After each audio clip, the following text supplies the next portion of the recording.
Usually almost all children are sent to their grandparents in the countryside for the summer, but I was sent to my older sister's house. Julia lived in a small town where there weren't many people, and there were almost none at all. "Listen carefully, kid," she said with her hands at her sides. "You can walk around town all you want, but as soon as it gets dark, come home right away, okay?" I nodded boredly and went to my room, which would be mine for the duration of my stay here. I didn't know what to do. I looked out the window and saw that clouds were gathering in the sky. It was going to rain soon. In spite of that, I suddenly felt like taking a walk. I told my sister I was going out for some fresh air, and I went outside.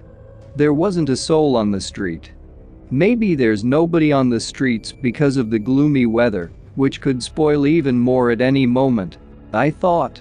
But there really was nobody around. Not that I felt lonely when I wasn't surrounded by people, but the streets of a small town were so desolate. After wandering around for about 30 minutes, I came across an old abandoned playground. To my great surprise, I found 6 children there. There were 3 boys and 3 girls. The swings on the playground were all rusty and creaky, and I wondered how the children could still play there. Maybe they didn't have a choice, and it was the only playground in the area. There wasn't much time left until evening, so I stayed to watch the kids. They were playing all kinds of games, and that would have been okay, but one thing spoiled the picture. They all had sad eyes.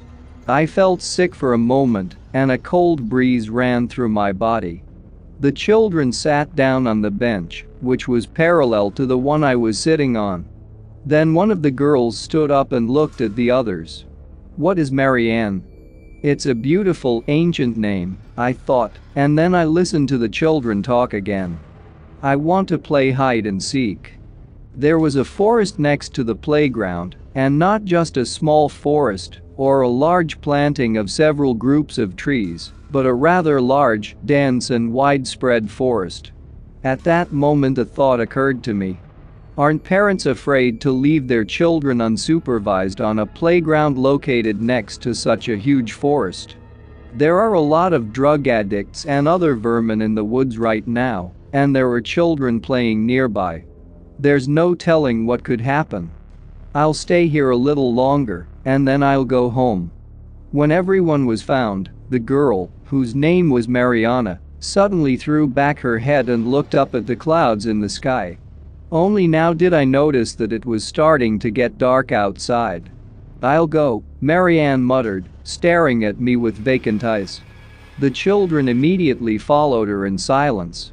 I think I should go, too, I thought, and I got up from the bench and went home. When I returned, I quietly opened the door to my sister's room. She was already asleep. I went to my room and soon fell asleep. As I fell asleep, I heard the rain drumming on the window pane. Day 2. The weather today was no better than yesterday, and there were still almost no people on the streets. The weather was getting worse every day, and it was already June. I couldn't sit at home, and I was drawn to the streets again. Warned by my sister again, I wandered around town. Eventually I came across that playground again, where all 6 children were playing, and I glued myself to the bench and watched them with interest until I noticed that it was getting dark. I wasn't surprised to see the kids leave the playground. They always left before dark. Very obedient, I guess. Day 3. Sitting on the playground with a book in hand. These kids always seem to play hide and seek before they go home. Day 4. Why am I here again?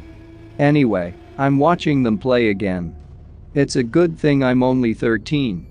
If I were older, the locals would think I was a maniac and call the police. It seems to me that the kids have been sad about something for days. When I get home, I play on the computer as usual and fall asleep without energy. It's been a week. All this time I had been visiting that playground like an unwitting child. I don't know why, but my feet led me there as soon as I went outside. During those few days, I noticed some strange behavior in the children. They never go home alone, they go at the same time and all together, as if they were afraid of something. Every time they play the same games and in the same order, leaving hide and seek for later.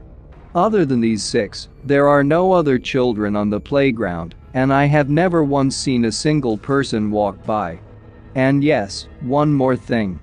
They never, you hear me, never smile.